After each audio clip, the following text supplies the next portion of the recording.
Ó, vamos lá. Chamou o Danilo Chaves. Cadê o Danilo? Palmas pro Danilo, pessoal.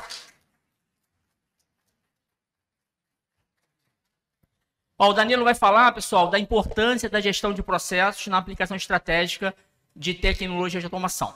Aí, Danilo, é só você acompanhar ali o horário, tá bom? Você tem 30 minutos, cadê você? E aí você fica à vontade, terminar antes para ter perguntas, tá bom? Se terminar antes, ganha uma caneca, e vai que é tua.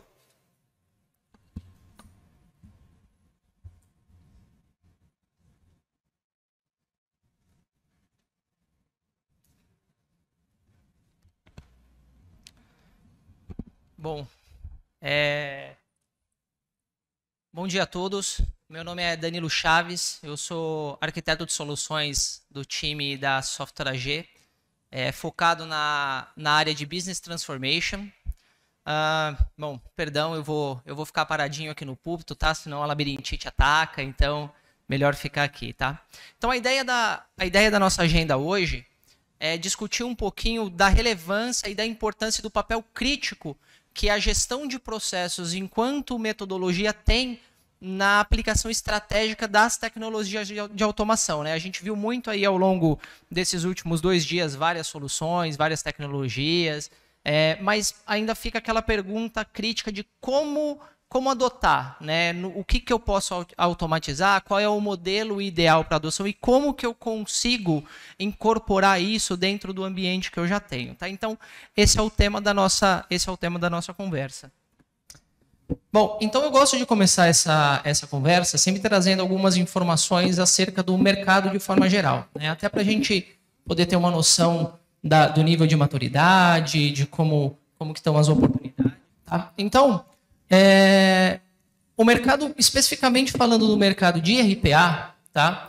Ele é, sem dúvidas, o segmento, quando a gente fala de softwares empresariais, ele é, sem dúvida, o segmento que mais cresce, tá? Então, no ano de 2020 e 2021, estimou-se um crescimento aí de 20% year over year. Quando a gente fala a nível de projetos, tá? 41% de todos os projetos que têm como foco a otimização de processos, eles tocam em algum nível tecnologias de automação, tá? E aí existe um estudo da McKinsey que eu acho bem interessante, de que 50% de todas as atividades desenvolvidas dentro das organizações são passíveis de automação em algum nível. E dessas 50%, cerca de 10% podem ser automatizadas num nível de 90% ou mais. O que significa que eu consigo automatizar todo o meu processo de uma ponta a outra. Então, eu tenho uma gigantesca oportunidade para o mercado de automação. Só que como que isso se traduz para o mundo real, né? A gente tem o mercado crescendo, o mercado entende a importância das tecnologias de automação, eu entendo que tem muita demanda, mas como que está a implementação disso, né? Quem embarca, quem sobe nesse barco, está enxergando o quê? A resposta curta é dificuldade, né? Então, como a gente viu na palestra ontem, e esse número até foi corroborado pela palestra ontem, que levantou justamente os dados a respeito do mercado de RPA, entre 30% e 50% de todos os projetos de RPA, eles falham, eles não retornam, eles não têm o retorno esperado, né? Eu me frustro com a implementação do meu projeto. Aproximadamente, tá? Só 4% das empresas que adotam RPA conseguem escalar a adoção de robôs para mais de 50 robôs ali no meu landscape. Então, esse número, quando você olha esse número e coloca sob perspectiva o anterior, de que 50% de todo as atividades de trabalho tem potencial de automação, alguma coisa não casa, né? Eu não estou sendo capaz de escalar isso para o nível que eu tenho potencial. E aí um outro número que eu acho bastante interessante, de que 51% das organizações elas são incapazes de quantificar o valor que as tecnologias de automação trazem para o negócio. Evidentemente, a gente sempre tem aquela métrica do FTE, mas o quantos por cento isso representa no ganho de execução de um processo? quantos por cento isso representa na diminuição do tempo de ciclo das atividades que são executadas? O quanto de dinheiro eu estou economizando? Materializar esse valor para o negócio. Tá? Então, tudo isso representa um desafio. Né? E é um desafio que a gente precisa encarar. E aqui agora eu proponho uma reflexão. Né? Se eu tenho um mercado extremamente aquecido, se eu tenho uma demanda latente, se as organizações, de forma geral, enxergam o valor daquela tecnologia, por que será que as minhas iniciativas falham? Por que será que eu sou incapaz de mostrar o valor para o negócio? Tá? Então, aqui, nós que somos do time de tecnologia, a gente tem uma montanha grande para escalar. Né? Então, por mais que exista esse interesse latente pelo tema, a adoção da tecnologia de automação, e aí seja LRPA, BPMS, IA, etc., etc., etc., ela não pode ser feita a forceps. Eu não posso simplesmente escolher um processo a esmo e falar, esse aqui que eu vou automatizar. Eu preciso ter métricas, eu preciso ter processo, eu preciso definir muito bem qual vai ser a estratégia de adoção dessa tecnologia. Tá? A boa notícia é que o RPA, enquanto tecnologia, começou ali na curva ascendente de maturidade. E o que isso quer dizer? Isso quer dizer que o mercado parou de enxergar as tecnologias de automação de forma geral como mágica, como a oitava maravilha do mundo, vai trazer a paz mundial, e começou a enxergar pelo que realmente é, um acessório que ajuda na otimização dos processos. Tá? Então, esse processo de maturidade faz com que a expectativa das organizações também se enquadrem naquilo que a tecnologia se propõe a entregar. E aí eu acredito que eventos como esse aqui têm um papel muito relevante nesse processo de maturidade, de forma que a gente pode trocar experiência, que a gente pode trocar melhores práticas, ver cases de sucesso, encontrar os pontos de falha. Então, esse processo de maturidade da tecnologia envolve, por exemplo, eventos como esse aqui. Tá? E aí, baseado nisso, tá, a gente consegue trocar experiência do que fazer, de como fazer e quando fazer. Né? E o que fazer aqui é extremamente importante. O que eu posso atacar? O que eu devo atacar primeiro? Né? Eu tenho que ir até onde meu braço alcança. E aí o que a gente enxerga como problema na adoção das tecnologias de automação, de uma maneira geral, é a falta de uma abordagem de gestão de processo na adoção desse tipo de ferramenta.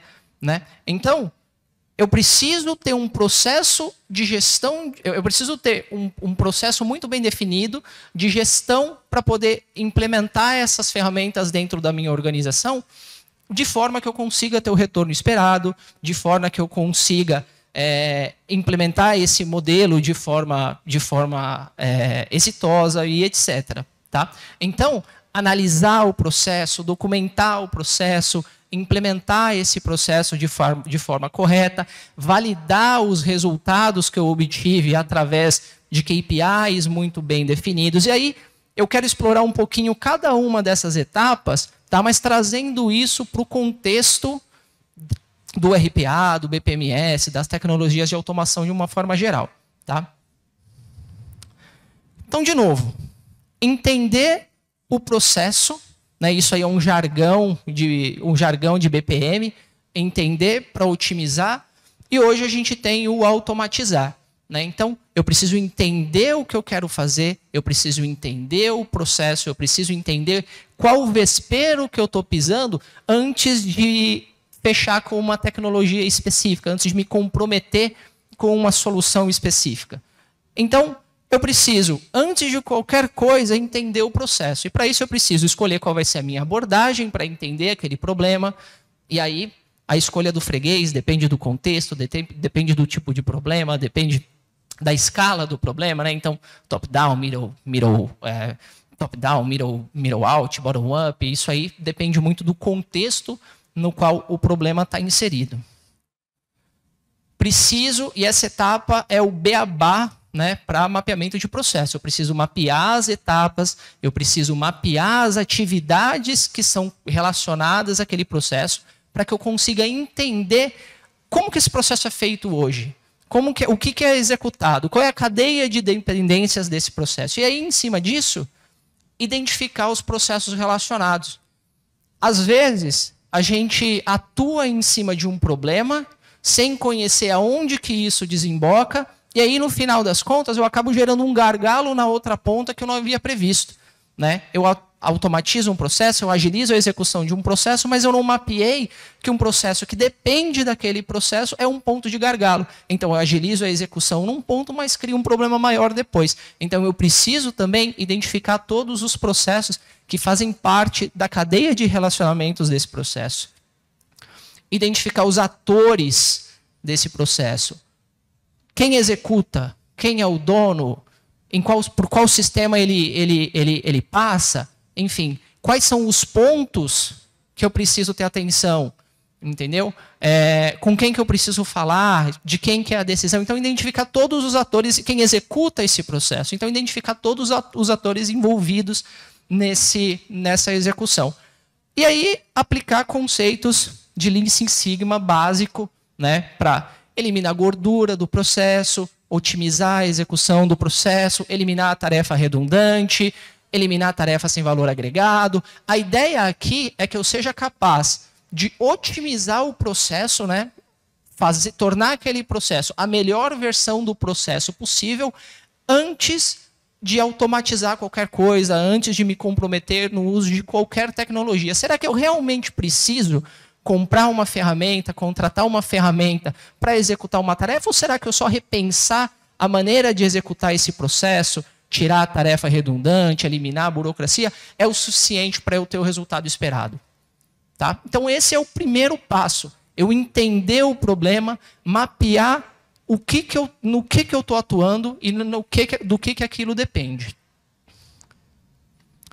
E aí, a gente tem uma série de tecnologias que são capazes de nos ajudar nesse processo. A gente sabe que mapear processo é chato, é trabalhoso, demora, mas é necessário. Então, eu preciso fazer.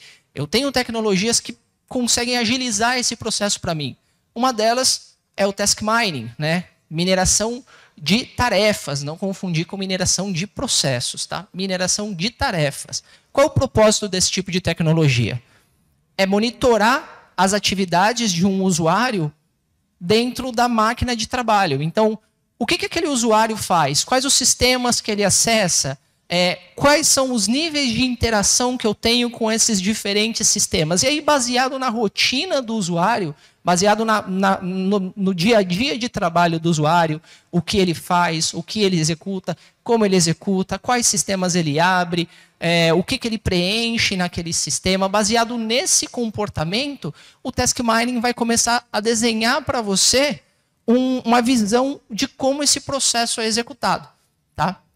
E aí, evidentemente, baseado em todos os envolvidos na execução daquele processo, existe ali um algoritmo de inteligência artificial que vai correlacionar essas informações para encontrar processos similares. Ele vai dizer, olha, eu acredito que esse processo é executado desta forma. Tá? E aí isso tem dois pontos que eu acho extremamente cruciais.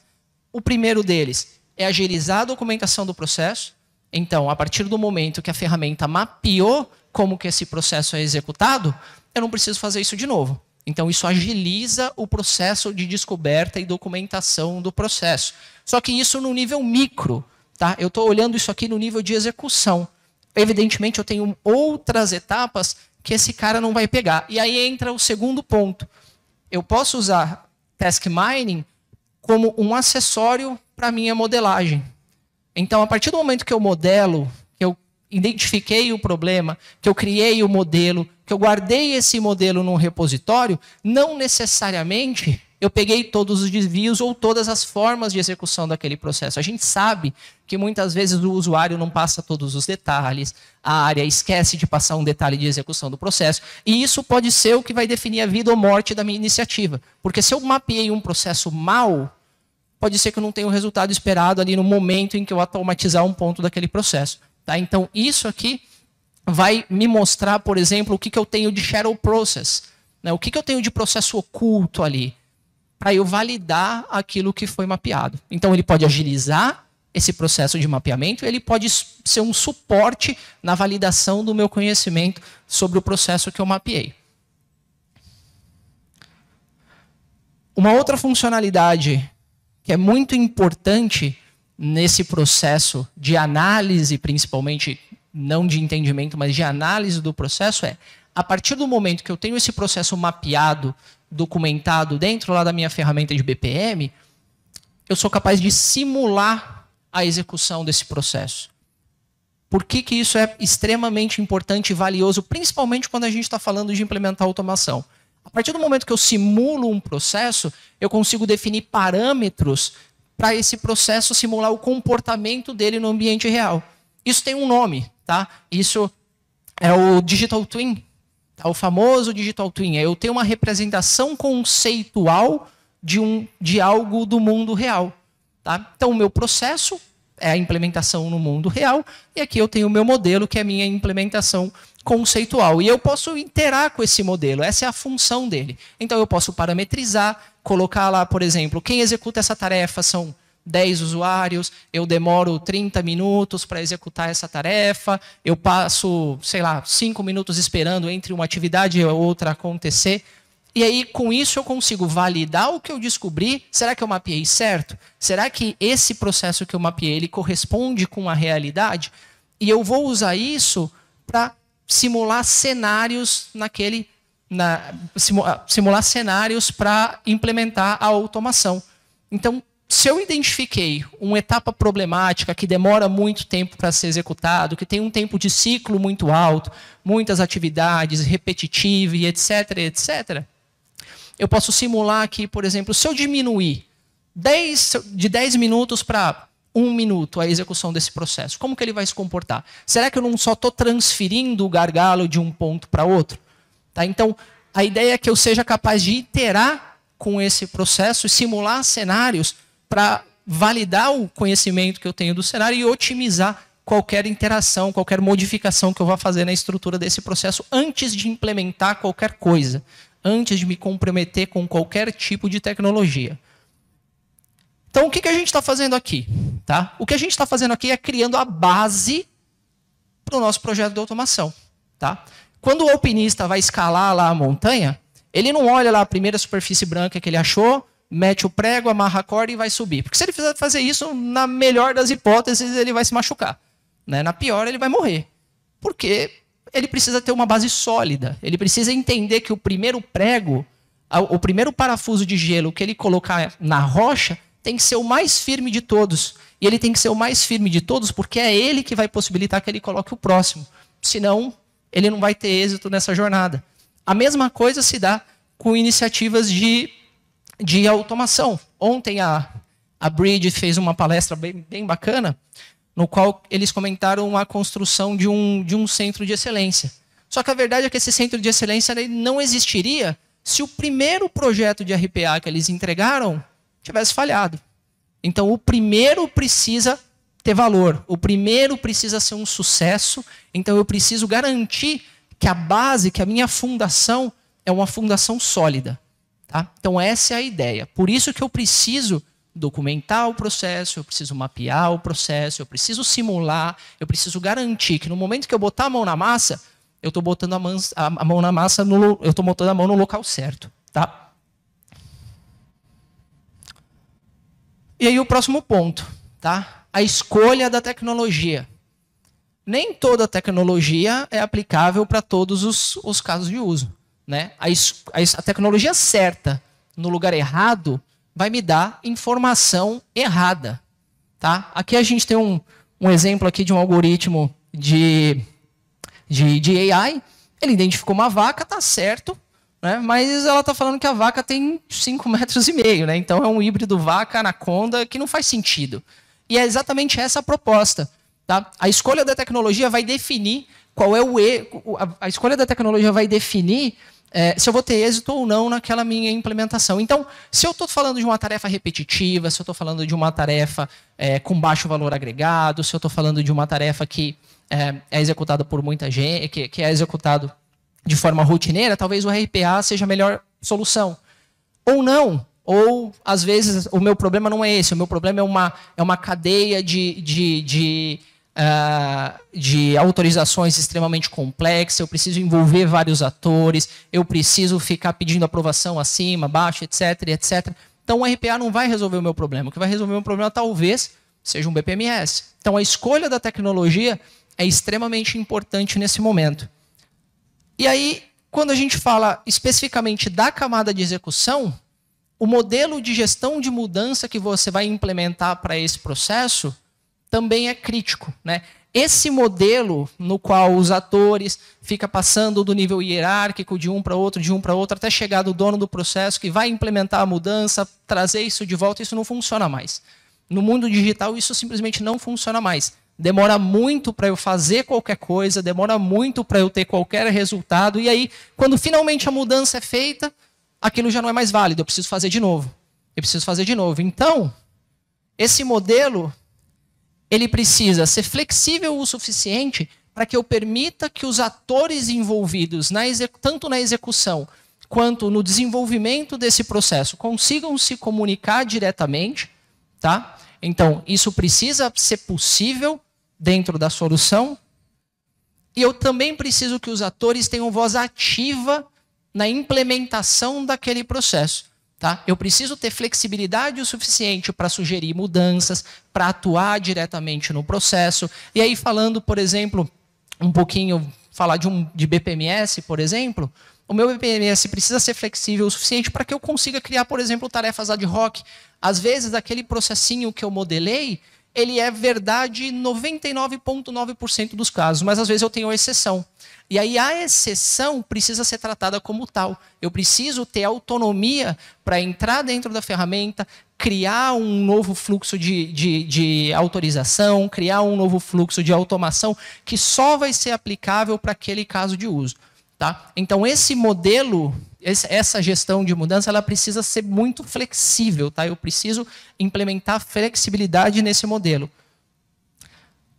E aí, a proposta aqui é que esse primeiro processo escolhido, ele realmente vai demorar um tempo, até o momento que eu mapeio, decido pela tecnologia, escolho por uma tecnologia específica. Até isso estar em produção, isso leva tempo. Mas a partir do momento que eu já tenho esse blueprint, que eu já tenho essa metodologia implementada e difundida dentro da organização, eu sou capaz de entregar resultados em sprints muito menores, porque eu já conheço o processo. Eu já entendo como fazer a simulação daquele processo. Tá? Eu já sei quais são os possíveis pontos de gargalo. Então, eu sou capaz de entregar resultados muito mais rápido. Tá? E aí, evidentemente, eu começo a minha jornada eu continuo a minha jornada de escalada. Né? Eu estou subindo, eu implementei, eu executei. O que falta agora? Falta eu reportar. Eu preciso medir essa execução e ser capaz de mostrar para o negócio o valor daquilo que foi implementado. Eu preciso ter métricas muito claras. O que eu preciso medir nesse projeto para mostrar para o negócio que aquela implementação ela foi bem sucedida? A gente que é de TI, tá? A gente sabe que TI não é uma área geradora de receita. A gente presta serviço para o negócio. Então, é o negócio quem vai priorizar a demanda, é o negócio que vai definir se uma iniciativa ela vai ter continuidade ou não. Tá? Então, a gente precisa mostrar o valor para o negócio, ser capaz de fazer isso. Tá? Então, por exemplo, medir o processo pelo tempo de ciclo que ele executa, quanto tempo decaiu a execução desse processo, né?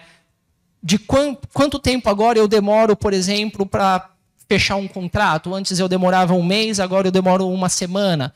Eu eliminei toda aquela burocracia baseado em uma tecnologia de automação.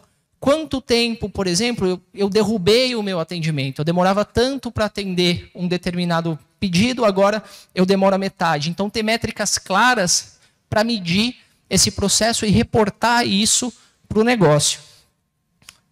E aí eu também tenho outras tecnologias que podem suportar nesse reporte. Uma delas é o que eu comentei, que é o a mineração de processos, tá?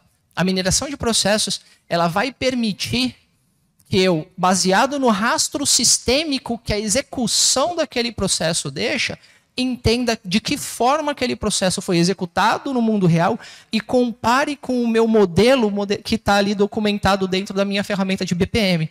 E aí sim eu consigo identificar gargalo, eu consigo identificar fluxos alternativos do processo, eu consigo identificar quais são os pontos que são passíveis de melhoria.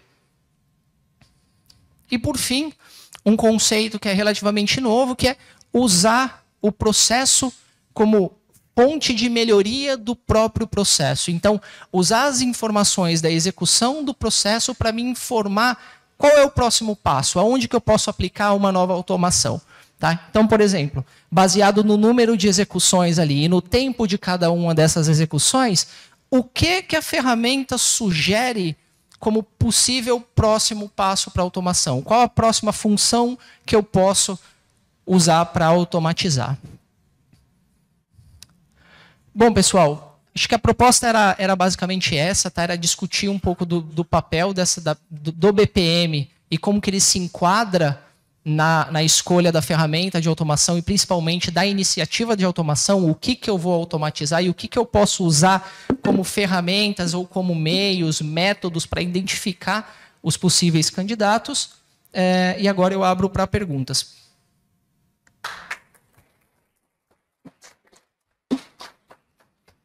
Excelente, ó. 3 minutos para perguntas do Danilo. Opa, tô enrolado aqui, não, Danilo mesmo. Pessoal, alguma pergunta aí pro Danilo? Ou no online? Ou aqui no presencial? Não, dou-lhe uma. Ó, ganhou a caneca, hein? Muito bem, Danilo, legal. Essa parte de soluções são boas, né? Que a gente se visualiza na prática, que pode aplicar, muito bom. Vamos tirar uma foto então aí? Tá vindo lá a caneca, ó, beleza. Vou tirar a fotinha aqui. E a Paula já pode se aquecer, que eu vou te chamar daqui a pouco, Paula. Vamos lá? Vou tirar aqui, ó. Deixa eu botar aqui.